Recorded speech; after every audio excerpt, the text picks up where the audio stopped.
mengkhianati pasangan, ya. Sudah dipercaya, ternyata di belakang memberikan perhatian kepada yang lain, ya. Itu juga bisa menimbulkan cedera atau luka batin, ya. Atau juga karena mungkin kesepian. Ini kalau PPKM-nya berkepanjangan, lama-lama kita kesepian dan akhirnya kita bisa mengalami luka batin, luka hati, gitu ya. Dan juga mungkin karena menyesali masa lalu. Kok dulu saya begini ya, harusnya dulu saya ngambil keputusan ini, bla bla bla. Itu ternyata bisa menjadi cedera atau luka batin, termasuk mengkhawatirkan dengan masa depan. Kira-kira kalau COVID berakhir apa yang terjadi ya? Setelah saya pensiun apa yang terjadi ya? Nah, kalau kemudian pikiran-pikiran itu ada dalam diri kita, termasuk yang saya sebutkan ini pernah ada dalam diri saya pernah punya banyak harapan tapi tidak sesuai kejadian, cedera hati saya, luka batin saya, merasa dikhianati, deksek ya, itu lukanya panjang, lama, penyembuhannya juga lama ya. Kemudian merasa kesepian ya, bahkan saya pernah ketika menjadi CEO pernah itu ya, sepi di tengah keramaian. Jadi saya merasa lonely gitu, merasa sendiri gitu ya. Bahkan pernah berpikir kalau kayak gini nggak perlu jadi CEO. Ya, saya kan orang Jawa kerap ya, senang saya hello. Jadi CEO malah kemudian kok kayak ada jarak gitu ya, merasa kesepian. Dan juga pernah menyesali masa lalu. Ya, pernah merasakan khawatir masa depan. Ya. Dan itu pernah menyiksa hidup saya, ya, dan pernah melukai hidup saya. Nah, dan ini beberapa waktu yang lalu tim kami berdiskusi dengan Gallup. Anda tahu ya, Gallup itu kan lembaga riset kelas dunia gitu ya. Ternyata menurut pengamatan dia itu apa? Lebih dari 51% penduduk Indonesia sekarang stres. Terutama setelah pandemi ini. Ya, jadi setelah pandemi ini. Jadi, yang mengalami di depan tadi itu, ya, yang kemudian merasa kesepian, ya, harapan tidak sesuai dengan kenyataan, merasa dikhianati, menyesali masa lalu, khawatir masa depan, ya, itu saya pernah rasakan. Dan ternyata kalau sekarang, ya, yang merasakan bukan hanya saya, lebih dari 51% penduduk Indonesia stres. Berarti mendekati 150 juta penduduk Indonesia itu sekarang ini mengalami stres, ya. Bahkan ada yang hingga depresi gitu ya, stres yang makin dalam gitu. Bahkan kalau menurut Pak Profesor Seger Handoyo, seorang psikolog dari UNER, dia mengatakan setiap tahun di Indonesia sekarang ini itu sekitar 200.000 orang berniat bunuh diri. Ya. Apalagi setelah ada COVID ini. Ya. Saya pernah mendengar pernah membaca berita di media nasional yang online. Beberapa waktu yang lalu ada orang yang kena COVID akhirnya bunuh diri karena tidak tahan dengan penyakitnya itu, terjun dari lantai 3 ya, kemudian meninggal orangnya. Dan saya yakin dengan COVID itu makin berkembang, apalagi sekarang hampir setiap hari di grup WhatsApp ada berita innalillahi wa inna ilaihi raji'un. Tadi saya sebelum tampil ini saudara saya di Lampung juga meninggal ya, saudara jauh gitu ya. Pagi tadi beberapa, kalau nggak gitu, begitu kita kresek mendengar suara mic di masjid bunyi kresek patuh, pasti innalillahi. Tadi waktu saya di rumah Pak Fahid ya, sekitar jam 11 kresek ya, mikrofon di masjid bunyi, wah innalillahi, benar itu ya. Jadi sekarang karena banyak paparan berita negatif itu, akhirnya banyak luka hati, banyak cedera hati, banyak luka batin, banyak cedera hati. Apa obatnya? Saya kan trainer ya, saya kan inspirator ya, mengajarkan orang selalu berpikir positif, mengajarkan orang untuk kemudian sembuh dari luka-luka batin gitu ya. Akhirnya saya mencari cara ya, karena saya tidak ingin kan kemudian luka batin itu menyelimuti kehidupan saya. Nah, begitu saya mencari literatur, saya mencari berdiskusi dengan banyak orang ya, ternyata obatnya ada. Dikasih ada obat yang beredar nih di literatur yang sekarang ada, di rujukan ilmiah yang sekarang ada. Kalau kita mengalami luka batin, kita mengalami luka hati, obatnya ada macam-macam. Yang pertama, tekan, pendam. Jadi beritanya diterima, tekan, pendam, nggak usah dikeluarin. Kalau istilah psikologinya bottling, kalau istilah Jawanya ditempat, ya, disimpan, nggak usah dikeluarin. Ya. Ada cara yang kedua, Kalau kemudian tekan nggak tahan, diempet nggak tahan, dipendam nggak tahan, maka kemudian dilampiaskan, diungkapkan. Dan ternyata saya pernah melakukan dua-duanya ini. Saya tekan, pendam, nggak diomongin, pokoknya simpen aja lah, biarlah saya menanggung, ya gitu. Dan pernah saya juga lampiaskan gitu. Ya, begitu saya pendam, tekan, pendam, yang sakit itu saya, yang menderita itu saya. Begitu saya lampiaskan, ya, yang menderita orang lain, yang sakit hati orang lain. Ya. Ada alternatif yang ketiga juga yang disarankan itu apa? Dialihkan. Maksudnya apa? Kalau kamu lagi sedih, tonton saja itu stand up comedy, tonton aja film-film lucu di YouTube gitu ya. Dialihkan, ya. Ya, saya pernah melakukan ini juga. Saya alihkan nonton video-video yang mencerahkan, nonton video-video yang lucu, ya. Nah, tapi ternyata begitu sudah selesai nonton, kambuh lagi, ya. Dan kemudian selain tekan, pendam atau diempet, dilampiaskan, dialihkan, kemudian saya juga melakukan yang ini, reframing. Reframing itu ada suatu kejadian, kemudian di-framing dengan kacamata kita. Misalnya, gagal itu adalah kesuksesan yang tertunda. Waduh, itu dulu pokoknya kalau gagal itu adalah kesuksesan yang tertunda, ya. Apa yang terjadi kalau kita ikuti pola ini? Ada masalah, ditekan, dipendam, diempet, atau dibottling, atau dilampiaskan, diungkapkan, atau dialihkan, atau direframing. Dan saya merasakan ketika saya mengikuti saran ya, para ahli di berbagai rujukan yang saya dalami, dan ketika saya juga ketemu dengan orang-orang yang memberikan konseling, saya jangan dikira ya, saya walaupun inspirator, walaupun trainer, saya juga pernah konseling dengan psikolog dari UPI ya, karena mengalami masalah yang tadi itu, ya, saya kemudian disarankan juga untuk tekan, pendam, dilampiaskan, dialihkan, reframing gitu. Ternyata begitu saya menjalankan itu, apa yang terjadi? Yang terjadi hasilnya itu mengajarkan kok saya jadi orang munafik ya. Wong hatinya sakit kok suruh tersenyum. Akhirnya senyumnya terpaksa. Wong hatinya luka kok suruh bahagia. Wong gagal kok dianggap berhasil. Saya merasa kalau kayak gini munafik ini, masking ini pakai topeng ini. Hidup pakai topeng itu capek, hidup pakai topeng itu lelah. Terlihat bahagia padahal menderita. Terlihat hebat padahal sekarat.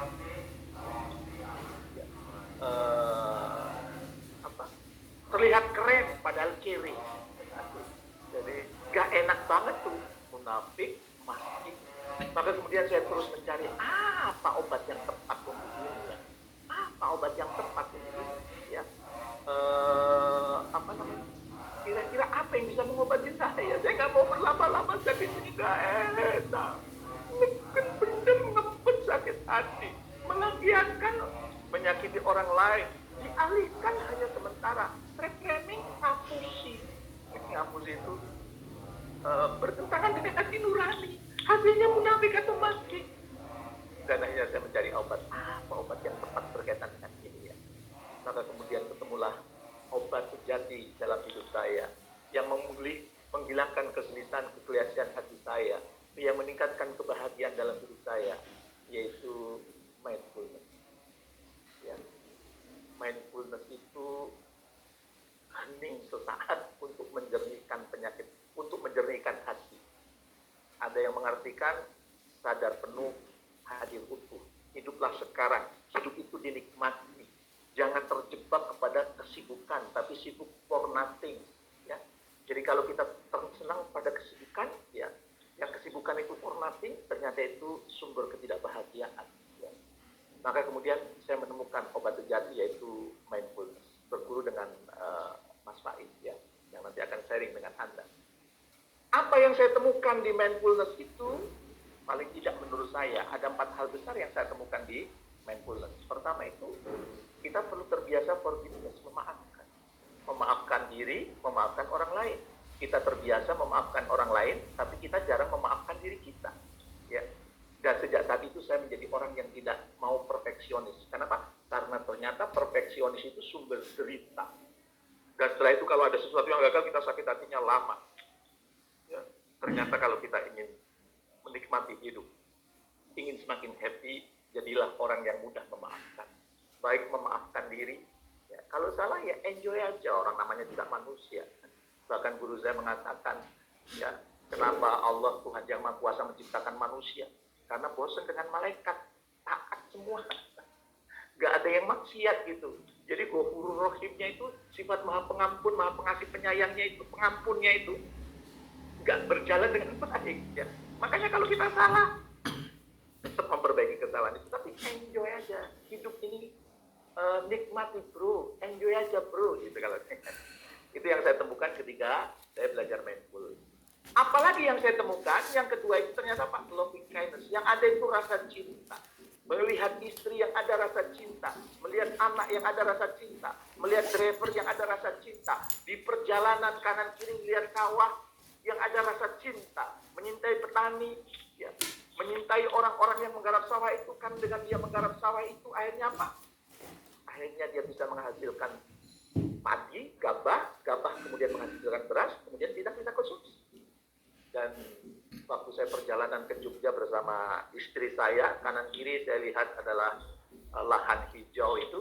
Kemudian saya mengatakan kepada istri saya, insya Allah kemungkinan besar beras yang kita makan, ya nasi yang kita makan berasal dari sini. Yuk kita tumbuhkan loving kindness dengan cara apa? Mendoakan para petani di kanan kiri. Ya, ya Allah, berilah keselamatan dunia dan akhirat kepada para petani di kanan kiri ini. Turunkan rahmat-Mu kepada mereka. Dan berilah keberkahan dalam rezeki keluarga dan kehidupan mereka. Yang ada itu rasa cinta. Di jalan lihat orang nyapu jalan, yang ada rasa cinta. Rasa cinta yang paling mudah, mendoakan mereka. Loving kindness. Ketika saya mau memberikan training, ya, tadi, Mas Jawad memimpin dengan doa, yang ada loving kindness. Doa, dikirim doa, ya Allah. Aku mohon kepadamu, beri keselamatan dunia dan akhirat kepada orang-orang yang ikut acara ini. Turunkan rahmat-Mu kepada mereka. Dan berilah keberkahan dalam rezeki keluarga dan kehidupan mereka. Loving kindness. Mau bertemu dengan orang, siapa nama orang itu? Mbak Tanti, misalnya. Maka ya Allah, harinya aku ketemu Mbak Tanti. Aku mohon kepadamu, berilah keselamatan dunia dan akhirat kepada Mbak Tanti. Turunkan rahmat-Mu kepada Mbak Tanti. Dan berilah keberkahan dalam rezeki keluarga dan kehidupan Mbak Tanti. Mau ketemu Mas Sugimin, juga begitu. Ya, yang ada loving kindness. Yang ada cinta, nggak ada kebencian. Makanya saya setelah belajar loving kindness ini, kalau di grup WhatsApp itu berantem antar pendukung partai politik itu saya jadi gak nyaman. Kenapa? Yang ingin saya tebarkan adalah rasa cinta, bukan kebencian. Sepertinya Indonesia perlu menumbuhkan loving kindness ini. Agar kemudian tidak bermusuhan, ya. Tidak perlu ada buzzer, ya. Kemudian kita yang ada adalah mendoakan, yang ada adalah kemudian kebaikan. Ya, di mata kita. Dan kemudian apa yang saya ketemukan ketiga adalah acceptance. Ya, kalau bahasa agama itu ridho. Ketika saya terserang COVID-19, saya bersama istri terserang COVID-19, kami melakukan isolasi mandiri. Ya. Dan ketika pertama kali mengakukan isolasi mandiri, saya ingat ilmu mindfulness ini. Maka kemudian acceptance. Apa yang mau lakukan? Saya bersimpuh, duduk, ya, menghadap kepada Yang Maha Kuasa, bercengkerama. Gitu ya. Dan kemudian saya mengatakan, ya Allah, ya, saya latihan acceptance ini ya. Ya Allah, hal yang aku cintai adalah ketika aku sehat walafiat tanpa terpapar COVID-19. Itu yang saya cintai. Ya. Tetapi setelah saya menjaga protokol kesehatan, ternyata saya terkena COVID-19 juga. Dan ini lebih aku cintai. Kenapa? Karena yang pertama tadi adalah pilihanku. Dan yang kedua ini adalah pilihanmu. Dan aku yakin Engkau Maha Tahu, maka aku ridho atas keputusan. Apapun yang terjadi pada diri kita, accept, kita terima. Dan itu saya belajarnya lebih mudah setelah saya ikut mindfulness. Ya. Ternyata enak ya, setelah kita kok mudah menjadi ridho, kita mudah menjadi acceptance, kita mudah menjadi loving kindness, kita mudah forgiveness, memaafkan orang lain. Itu saya peroleh setelah saya mendalami mindfulness. Dan yang terakhir adalah gratitude. Yang ada itu rasa syukur, ya. Yang ada itu hal-hal positif. Makanya saya punya buku nih, jurnal syukur. Semua hal yang saya syukuri, saya tulis di sini. Ya. Dulunya saya nggak disiplin, tapi setelah ikut mindfulness saya disiplin. Semua hal yang saya syukuri, saya tulis di buku ini. Ya. Dan ini sejalan dengan risetnya Profesor Richard Wiseman. Ternyata Profesor Richard Wiseman mengatakan rasa syukur, maka hidupnya akan dipenuhi keberuntungan. Kalau saya, begitu kemudian saya mudah memaafkan diri sendiri, memaafkan orang lain, yang ada loving kindness, bahkan keluarga saya sudah kumpulkan. Bapak ingin meninggal dalam kondisi 4 hal. Salah satunya, Bapak meninggal sedang dalam menebarkan rasa cinta kepada banyak orang. Kemudian setelah saya belajar terus acceptance, dan kemudian saya belajar terus gratitude, rasa syukur yang terus mendalam, ya, bukan hanya keberuntungan hidup yang saya peroleh, ternyata berbagai keajaiban dalam kehidupan saya dapatkan. Tiba-tiba ada yang ngasih saham perusahaan, ya. Tiba-tiba diangkat menjadi komisaris di sebuah perusahaan, ya. Itu keajaiban-keajaiban. Tiba-tiba saya diangkat menjadi tokoh inspiratif, ya. Dan banyak hal, ya. Kadang-kadang masih batin sudah kejadian, ya. Mau ngomong sama istri yang diomongin sama, banyak keajaiban-keajaiban yang saya peroleh. Jadi sekarang menurut saya, kalau hati Anda gelisah, kalau hati Anda tidak tenang, maka obat sejatinya adalah mindfulness, yang di dalamnya ada forgiveness, loving kindness, acceptance, dan gratitude. Saya yakin ilmu mindfulness tidak hanya meliputi ini, tapi menurut saya yang paling besar saya terima ketika saya mendalami mindfulness, saya lebih mudah memaafkan diri sendiri dan memaafkan orang lain. Saya lebih menyintai orang-orang di sekitar saya, dan bukan hanya menyintai orang, tapi menyintai alam. Ya. Kalau saya olahraga, kemarin misalnya saya jalan jogging, ada cacing menggelepar. Kalau dulu saya cuek gitu. Ini kan makhluk yang maha kuasa juga. Maka saya harus menanamkan cinta saya kepada cacing itu. Kemudian saya cari daun, saya pindahkan ke tempat yang lebih tinggi. Acceptance, ridho terhadap keputusan yang maha kuasa, ya. Dan kemudian gratitude, yang ada rasa syukur. Dan ternyata bukan hanya kebahagiaan, bukan hanya ketenangan, keajaiban-keajaiban saya peroleh dalam hidup saya. Mas Jawad, itu dulu yang bisa saya sampaikan. Mudah-mudahan menginspirasi Bapak dan Ibu. Dan bagaimana tentang mindful, tentu yang layak berbicara adalah pakarnya, yaitu Mas Faiz Zainuddin. Silakan Mas Jawad, saya kembalikan ke Mas Jawad. Baik, terima kasih Pak Jamil Azaini. Boleh kita berikan tepuk tangan sekali lagi untuk inspirator sukses mulia Bapak Jamil Azaini. Luar biasa menginspirasi ya. Jadi tadi sudah ada 4 keywordnya Bapak Ibu, bagaimana kita bisa menghadapi hidup ini untuk menjadi seseorang yang dengan keyword tadi forgiveness, kemudian loving kindness, kemudian A-nya adalah acceptance, dan yang terakhir G-nya adalah gratefulness. Dan semuanya merupakan salah satu bentuk ya dalam implementasi mindfulness. Nah, hari ini Bapak Ibu kita akan berbicara lebih detail lagi, lebih dalam lagi, sekaligus nanti juga akan ada praktek singkat yang nanti akan langsung disampaikan oleh pakar mindfulness kita yang sudah hadir di tengah-tengah kita bersama. Mari kita sambut dengan tepuk tangan yang meriah. Ini dia Bapak Ahmad Faiz Zainuddin. Silakan Pak Faiz. Terima kasih Mas Jawad, Bapak Ibu sekalian. Assalamualaikum warahmatullahi wabarakatuh. Bapak Ibu sekalian, tema mindfulness ini sangat penting. Menurut saya sangat penting, terutama di situasi wabah seperti ini, di mana banyak orang mengalami krisis 5 dimensi, krisis kesehatan, krisis finansial, krisis spiritual, krisis hubungan, krisis emosi. Jadi ini menjadi sangat relevan. Karena itu saya dan Pak Jamil bersepakat kita harus sebarkan ilmu ini supaya banyak orang yang terbantu. Dan tidak hanya itu Bapak Ibu, masalahnya juga mindfulness ini di seluruh dunia adalah menjadi gerakan global. Cuman banyak di antara mereka ini malah akhirnya ujung-ujungnya membawa kerusakan gitu ya. Ya mohon maaf, mungkin malah banyak menyesatkan orang. Nah karena itu saya yang awalnya mungkin Anda kenal, saya ini kebanyakan mengajarkan tentang SET ya, spiritual, emotional, freedom teknik. Akhirnya ya atas permintaannya Pak Jamil dan Bu Sofi ya mengeluarkan mungkin ilmu yang selama ini hanya saya pakai diri saya sendiri gitu Bapak Ibu. Nah mungkin saya kasih gambar sedikit pada Anda seperti apa mindfulness itu.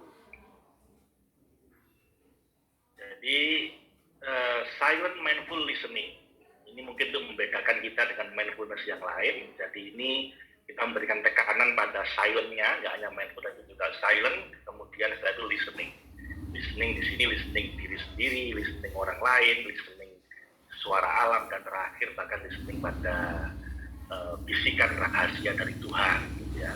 Pada poin itulah nanti keajaiban-keajaiban terjadi, yang itu yang akan saya sampaikan nanti di slide saja ini apa itu. Di mana 3 tujuan kita dengan SML ini adalah menyalakan hati, kita nyalakan hati kita. Begitu hati kita menyala, kita akan dapatkan solusi-solusi di luar dugaan. Dan pada akhirnya hidup kita jadi bahagia tanpa syarat, ya, bahagiakan diri. Apapun kondisinya, kita tetap bahagia. Mau ada wabah, mau nggak punya uang, mau rumah tangga sedang masalah, bahkan besok kiamat pun kita nggak masalah. Jadi kita selalu dalam kondisi hati yang menyala, menemukan solusi-solusi yang tak terduga, dan akhirnya kita bisa bahagia tanpa syarat, unconditional happiness atau bahagiakan diri. Nah, Bapak Ibu, saya belajar mindfulness dari mana saja. Sebenarnya sudah 21 tahun terakhir saya belajar, terutama dari tradisi yang Islam.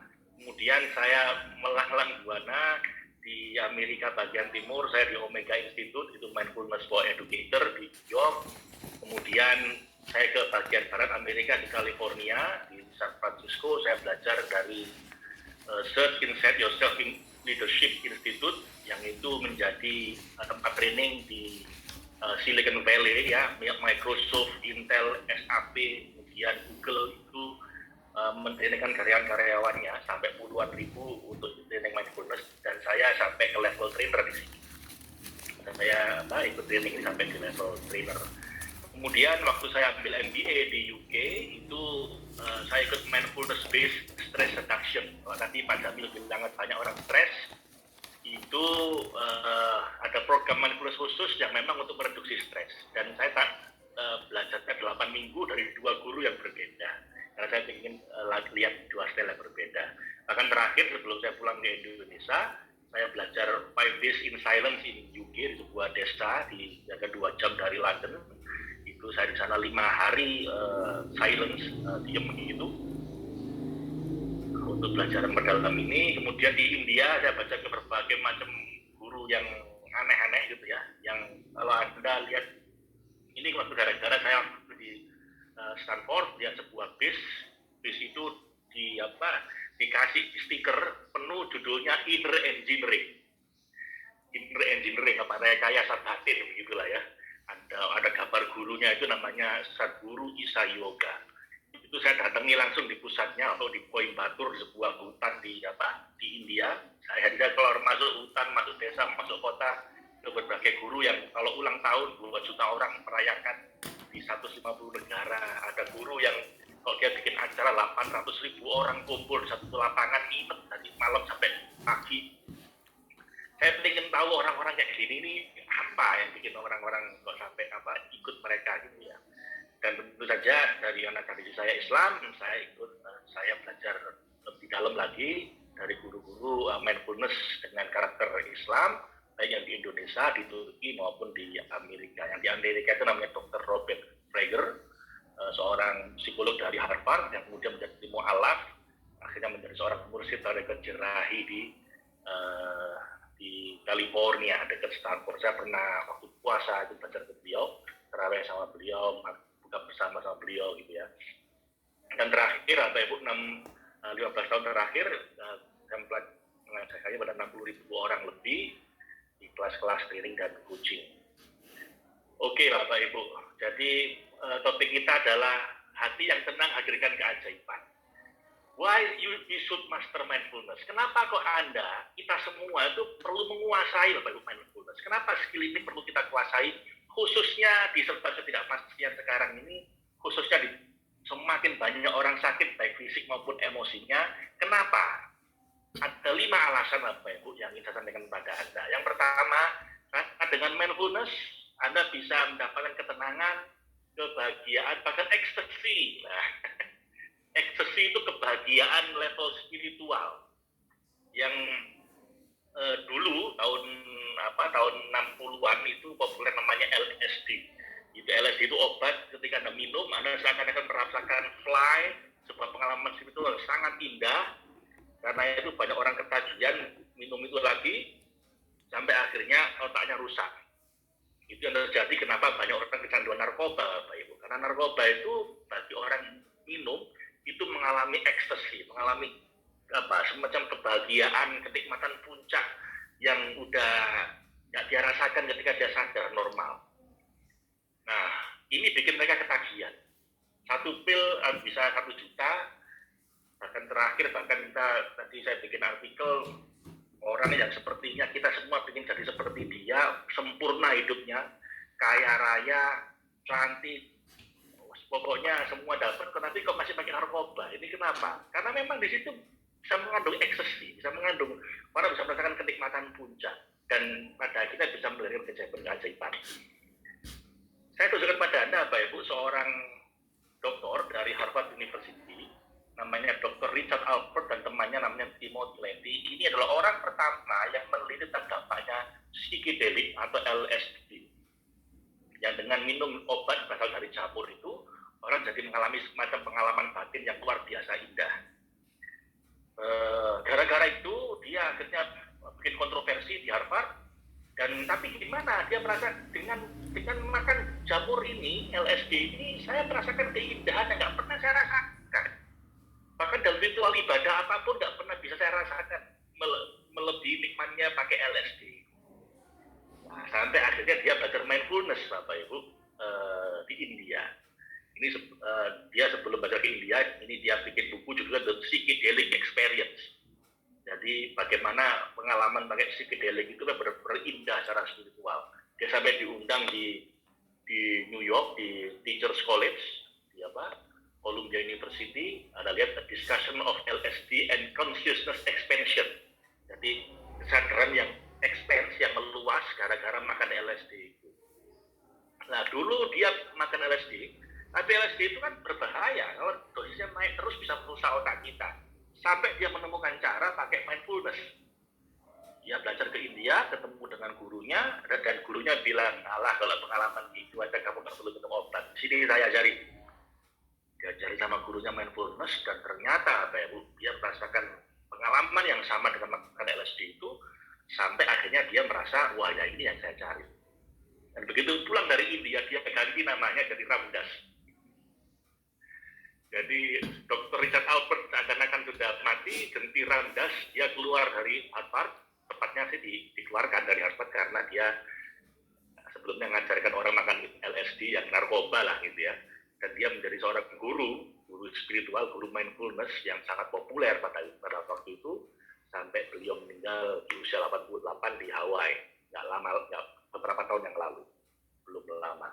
Saya ingin katakan karena mindfulness itu bisa akan menimbulkan efek seperti ini. Bukan hanya ketenangan, kebahagiaan, bahkan bisa mengalami ekstasi yang hal terindah yang pernah Anda alami. Seperti yang dialami oleh Ramdas ini. Nah cuman ya itu, kalau ada salah guru, nah ini yang bahaya, yang akan saya sampaikan. Alasan kedua, kenapa kok mindfulness itu perlu Anda kuasai? Selain tadi itu, Anda jadi bisa punya skill untuk bahagia apapun kondisi Anda.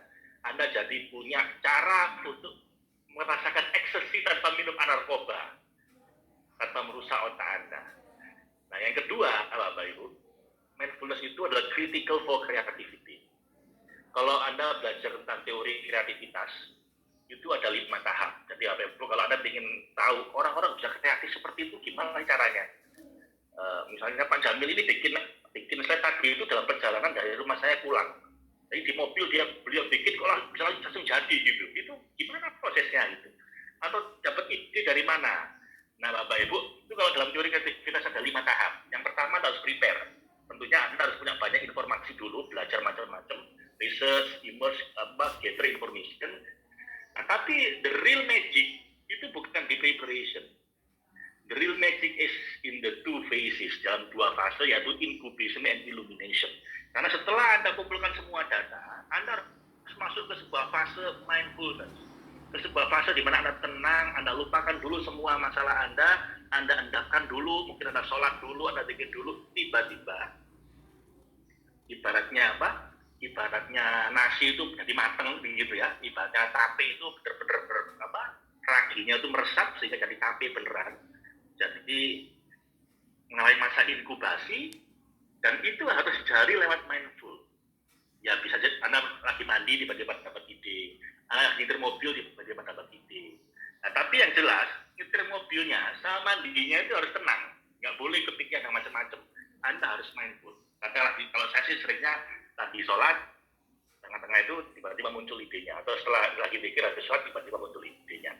Nah, itu di masa inkubasi, lalu illumination, aha moment. Jadi begitu diendapkan inkubasi, lalu illumination, aha moment muncul. Oh, ini kayaknya ini yang perlu.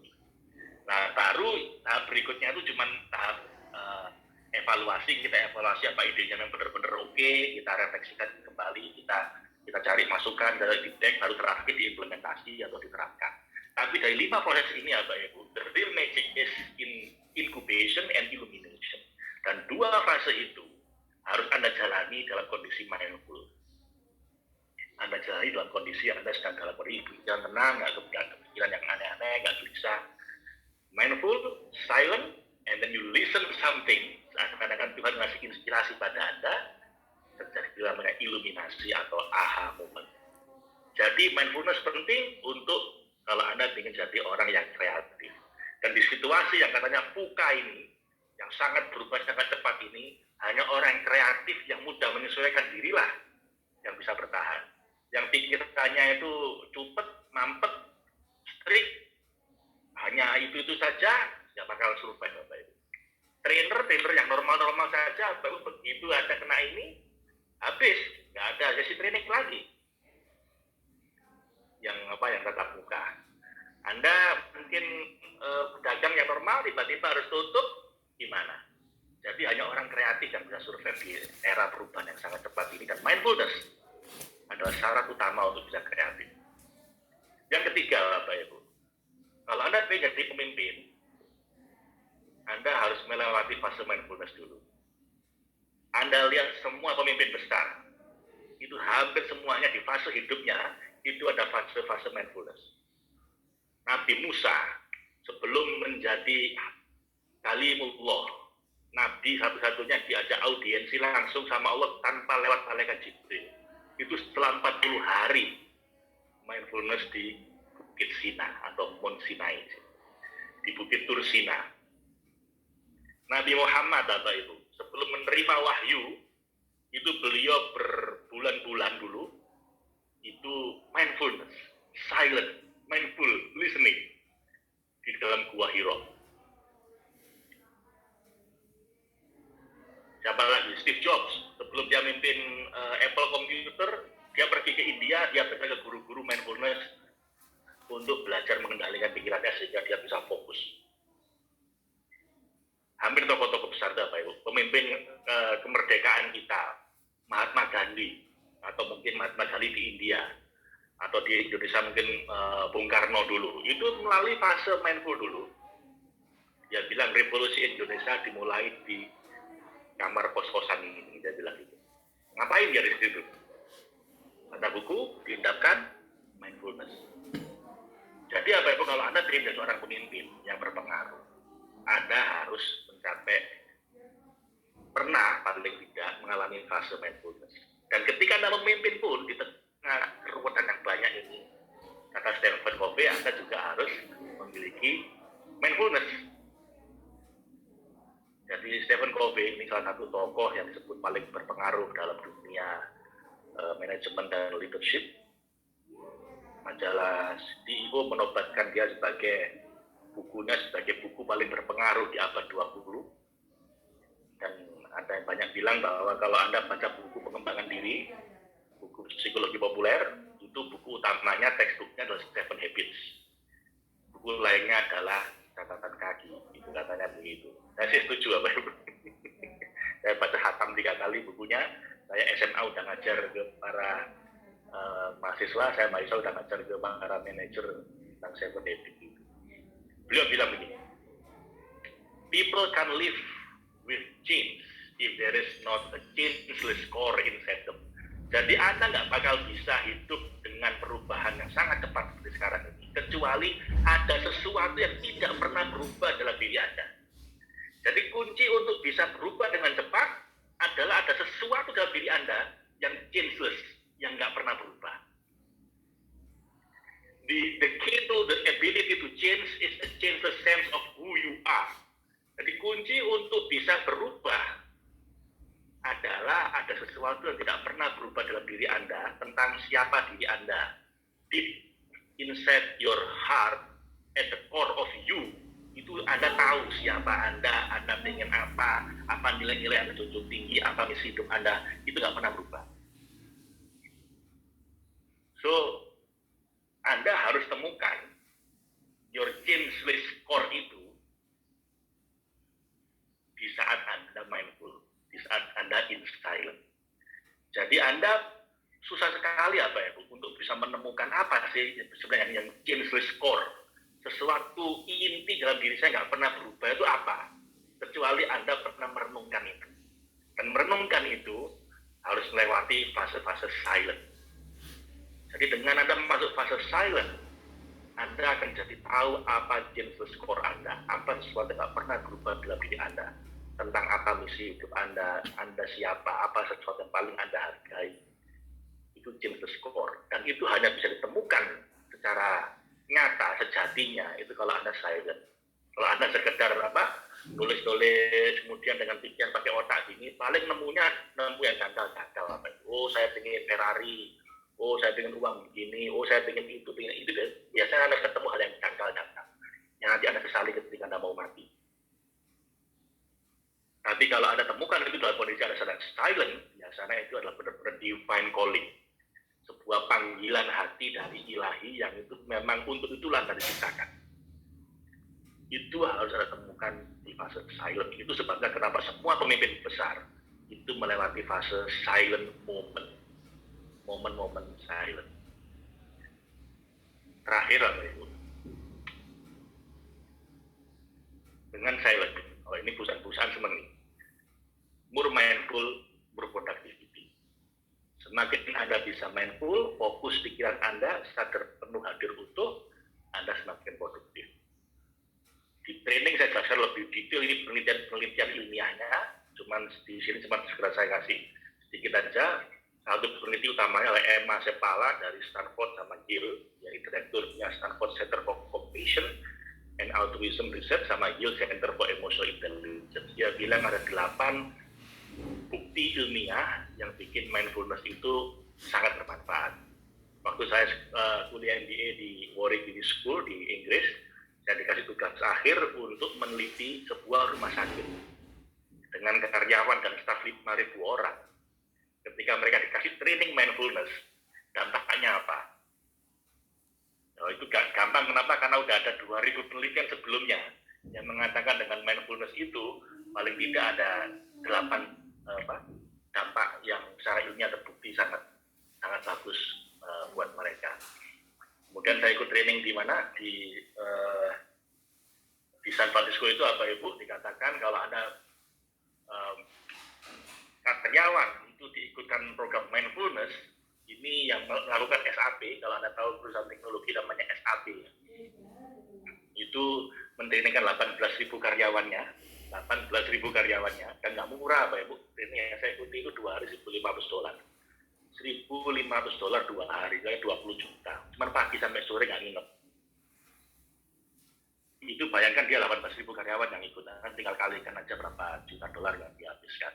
Tapi dengan ikut mindfulness itu, well-being karyawan meningkat, kebahagiaannya, rasa bermakna, meaning in the workplace itu jadi meningkat, engagement karyawan meningkat, fokus karyawan dalam mengerjakan tugas meningkat, stresnya turun, kreativitasnya meningkat, hubungan antar karyawan meningkat, komunikasi antar karyawan meningkat, kolaborasi antar karyawan meningkat.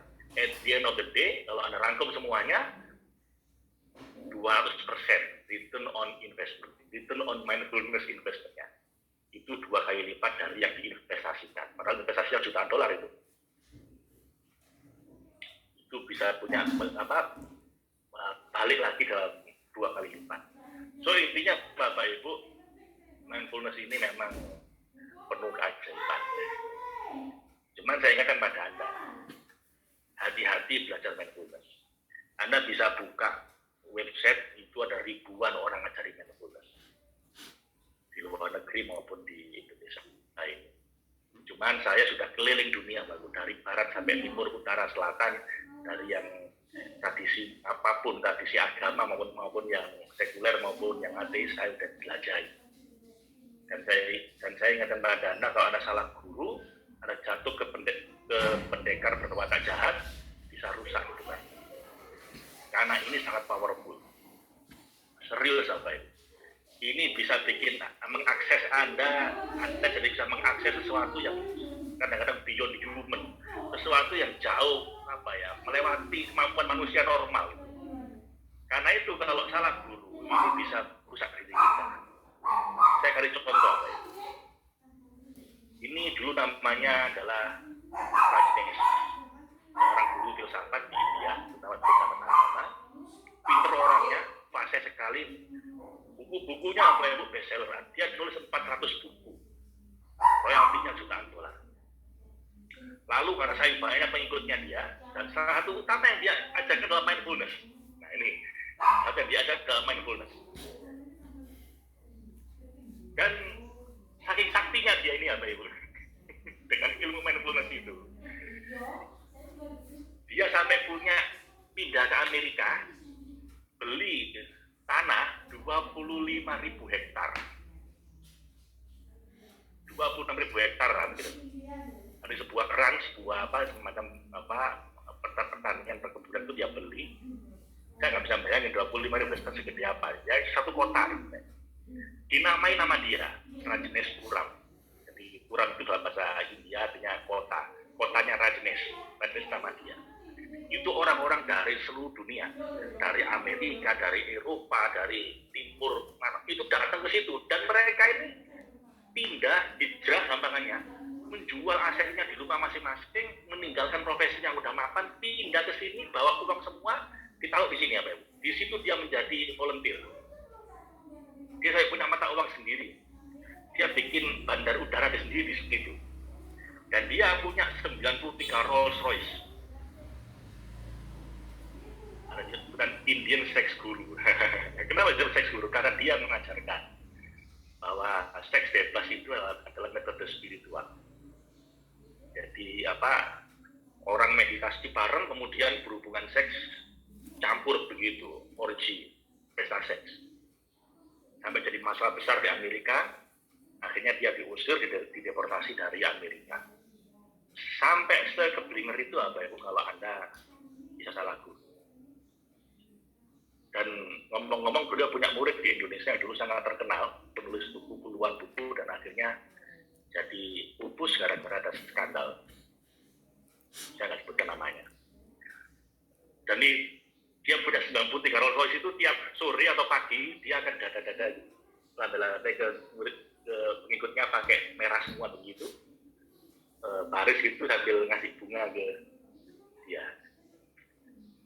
Kok bisa begitu? Dia bilang ini semua berawal dari mindfulness. Berawal dari mindfulness.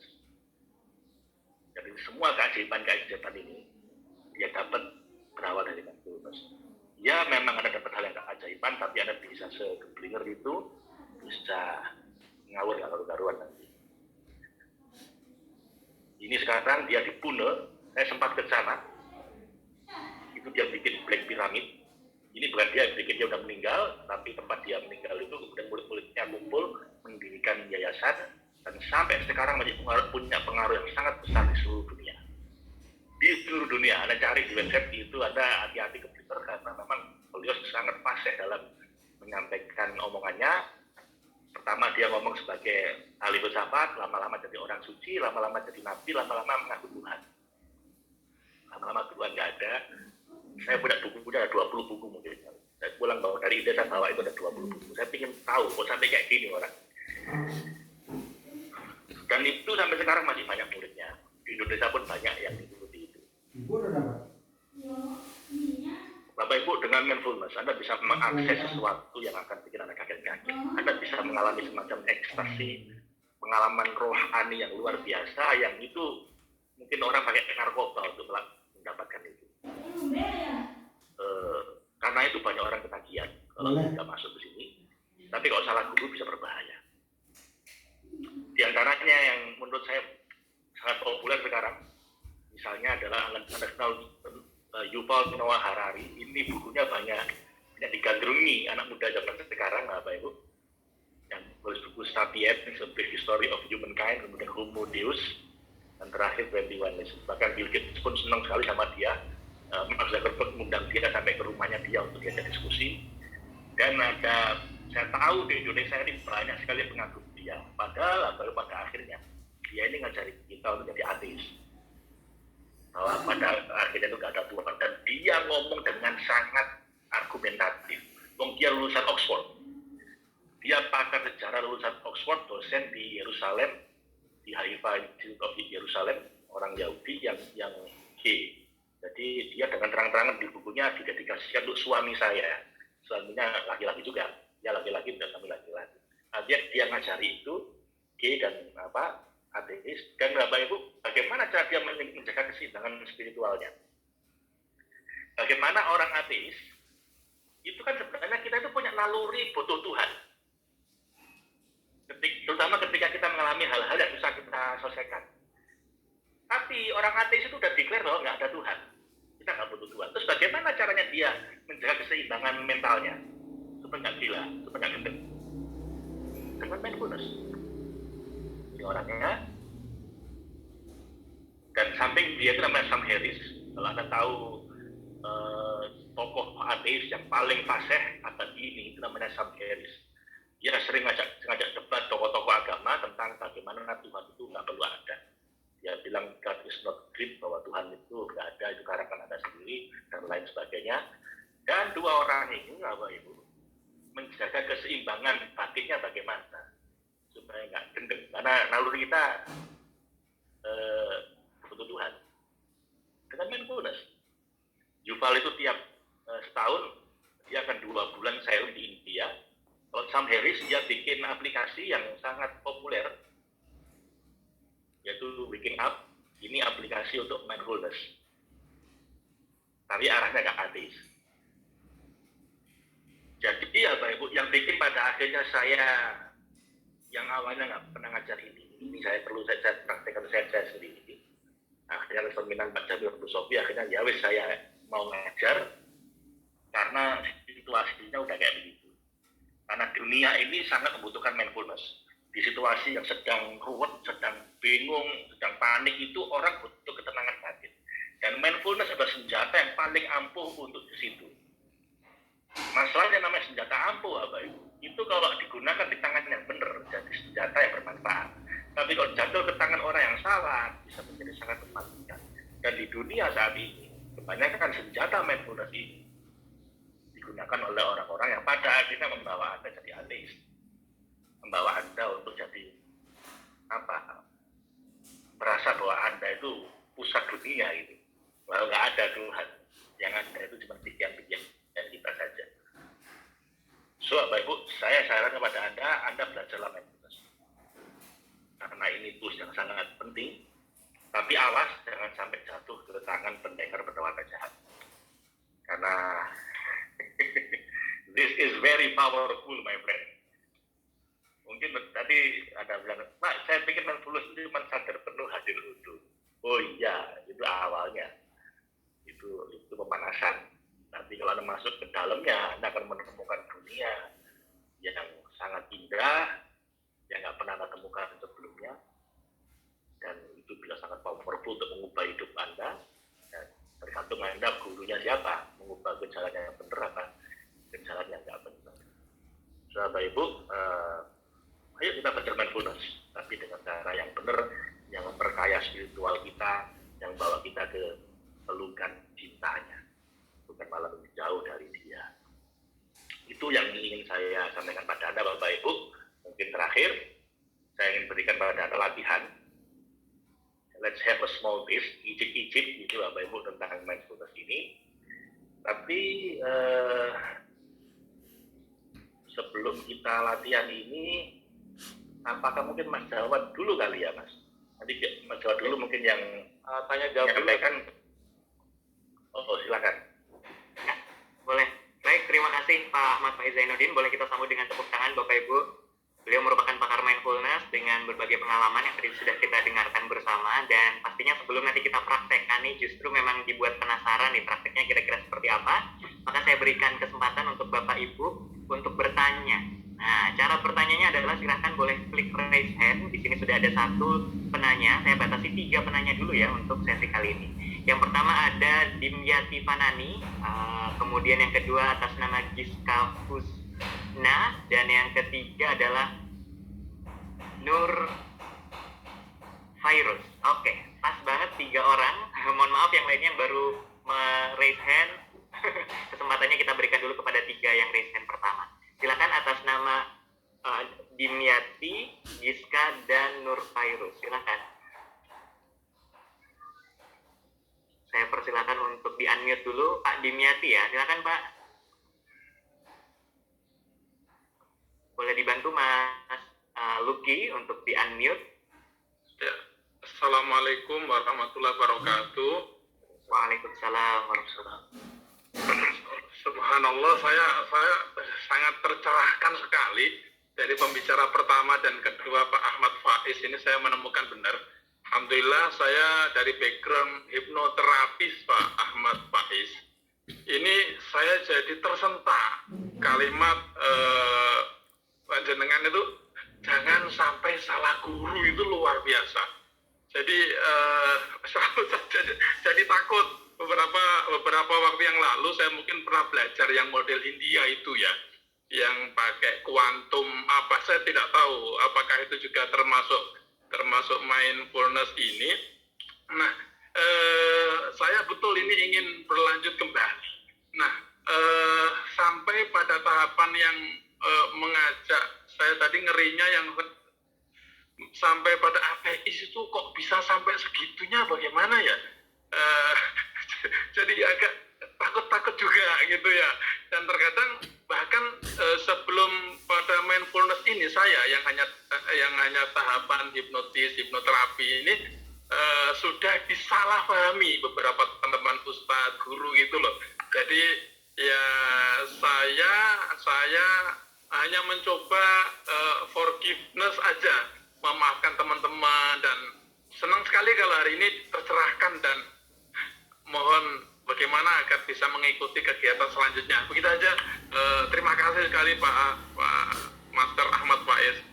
Terima kasih. Baik, kita kumpulkan dulu apa langsung dijawab Mas Jawad? Silakan, boleh langsung dijawab Pak, satu pertanyaan dulu, nanti kita selang-seling dengan yang Pak Dimyati, iya Pak, karena mindfulness itu nanti Bapak akan masuk ke sebuah zona di mana Bapak merasa jadi punya kekuatan super power gitu Pak.